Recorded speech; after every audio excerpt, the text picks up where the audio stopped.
Right, we've got one more speaker before Mushir. Holly is a representative of NHS Workers Say No, and we're very pleased that our NHS workers are standing in solidarity. Holly.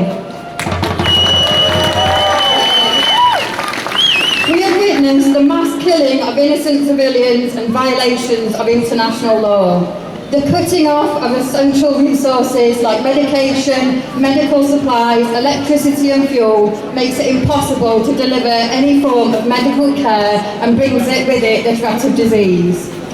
Gaza's Ministry of Health said over 18 hospitals out of 35 are out of service. Ambulances have been damaged and over 170 health workers have been killed. It is unacceptable that healthcare colleagues in Gaza face having to treat patients under indiscriminate bombardment and the threat of forced displacement. We know that the Tories don't care about health workers or patients in Britain and doesn't care about health workers and patients and civilians in Gaza. It supports the Israeli state who now surround hospitals with tanks.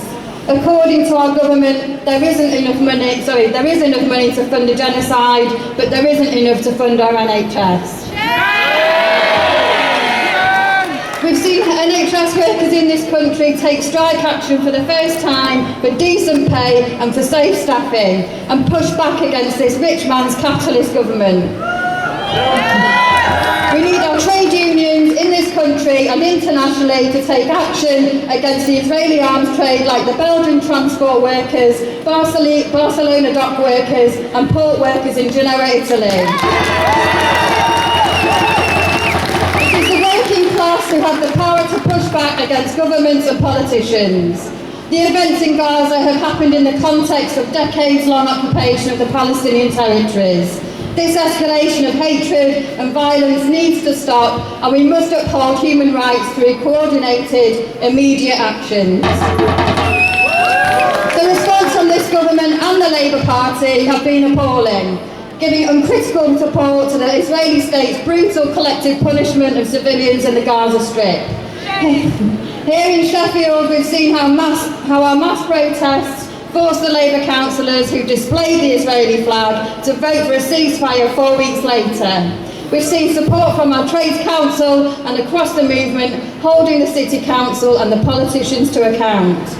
If the working masses took control in the Middle East, then they could reach out to the ordinary people in Israel to find a solution that gave Palestinians a viable independent state alongside security for Israelis.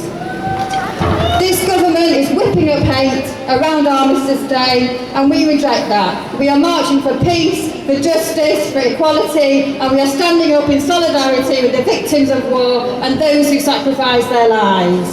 We have the right to protest and must defend it in our unions, politically and on the streets.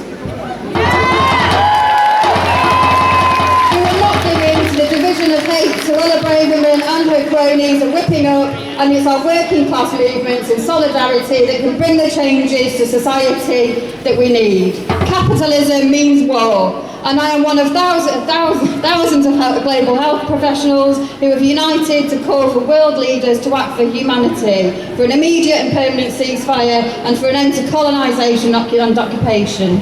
We stand with you, solidarity.